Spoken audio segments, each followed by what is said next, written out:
Hello and most welcome. कैसे हैं आप लोग? So this is class 11th biology of chapter number 7 structural organisation in animals. पहले इसमें बहुत सारे एनिमल्स होते थे, बट नाउ इट इज़ क्योंकि एनईपी ने सब कुछ मॉडिफाई कर दिया है, तो यहाँ पे सिर्फ अब फ्रॉग है सिलेबस में। आज हम सिर्फ जनरल स्ट्रक्चर पढ़ेंगे इस फ्रॉग वाले पार्ट का। इसमें morphology, anatomy, function of different systems पढ़ने हैं, but today we are only going to discuss the overall simple classification and habitats. Now, frogs, Rana tigrina, this is the biological name or zoological name, you can say, is a vertebrate, belongs to the class Amphibia of phylum Chordata. If you want to know about the classification, it falls under the kingdom Animalia, phylum Chordata, इसमें chords present होंगे। Class amphibia, amphi means both, आगे पढ़ेंगे habitat में इसका मतलब क्या होता है। Order anura, family ranidae, genus rana and species tigrina. Now we are habit and habitats. Habit और हैबिटेट्स का मतलब इसकी आदत कैसी है, और हैबिटेट यानी इसका घर कैसा है, रहता कहाँ है, किस कंडीशंस में ये पाया जाता है। First point, it is adapted to live both in water and on land। तो एम्फी वर्ड जो क्लास एम्फीबिया है, इसका मतलब क्या है? Amphi means both. बोथ क्या, कहाँ पे? बिया मीन्स बायो मीन्स जिंदा, दो जगह जिंदा रह सकता। कहाँ कहाँ? Water land, water land. Hence it is said to be amphibious. कैसा है ये? Amphibious. Amphi means both, bios means life, दो तरह की लाइफ जिंदा में ये अपने आप को मेंटेन करता है, दो तरह की हैबिटेट्स में खुद को जिंदा रखता है। ठीक है, अब ये कैसे कर सकता है?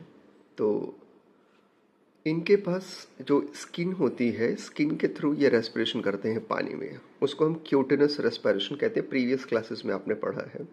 और इनके पास लंग्स भी होते हैं, तो जब ये लैंड पे आते हैं तो डायरेक्टली एयर से अपनी बॉडी को इनहेलेट और एक्सहेलेट करते हैं, जिससे कि ये सरवाइव करते हैं। Second, frog is a cold blooded, that is poikilothermal और ectotherm animal. Cold blooded animals ऐसे एनिमल्स को कहते हैं जो अपनी बॉडी का टेम्परेचर एनवायरमेंटल टेम्परेचर के हिसाब से रेगुलेट करते हैं। यानी अगर एनवायरनमेंट का टेम्परेचर ज़्यादा है तो ये भी धीरे धीरे अपनी बॉडी का टेम्परेचर बढ़ा के उसके साथ मेंटेन करेंगे। एनवायरनमेंट का टेम्परेचर अगर लो है तो अपनी बॉडी का टेम्परेचर ये धीरे धीरे लो कर लेंगे। Is it clear?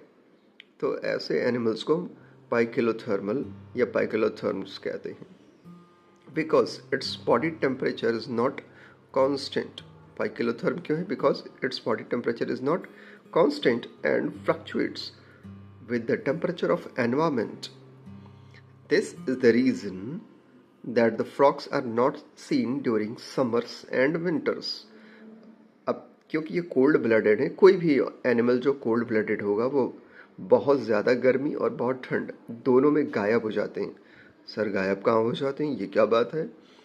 गायब होने का मतलब है कि ये सो जाते हैं, थोड़ा सा डीप बरोज में चले जाते हैं। During these periods the frogs dig down into damp earth at the bottom of pond and go into winter sleep।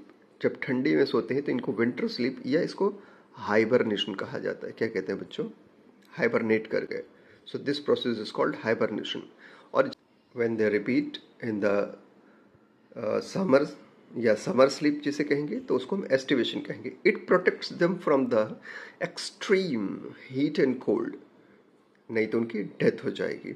क्योंकि उनका बॉडी का टेम्परेचर रेगुलेट करता है, तो रेगुलेट करने के चक्कर में बॉडी से इतनी एनर्जी खर्च हो जाएगी कि वो सरवाइव नहीं कर पाएंगे। इसलिए उनको sleep, summer sleep and winter sleep करना बहुत ज़रूरी है।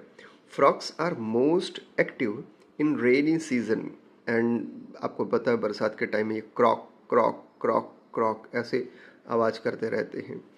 Which provides them optimum temperature and plenty of food. भाई बहुत सारे कीड़े मकोड़े मिलते हैं। Now third point, frog is carnivorous. याद रखना, ये इंसेक्ट्स को खाता है, स्पाइडर को खाता है, अर्थवर्म खाता है, स्नेल एंड छोटी छोटी स्मॉल फिशेस जो होती हैं उनको खाता है। तो ये कार्निवोरस है। ये सब याद रखना, ये सब नीट एग्जामिनेशन में एज इट इज पूछे जा सकते हैं। एज इट इज, आप नीट का पेपर जब दोगे बच्चों, एज इट इज पूछ लेता है। Now the frog has its natural enemies, जैसे कि सांप आपको पता है, इसके अलावा मंगूज, इसके अलावा कुछ बड़ी बर्ड्स जो फ्रॉग्स को खाई जाते हैं।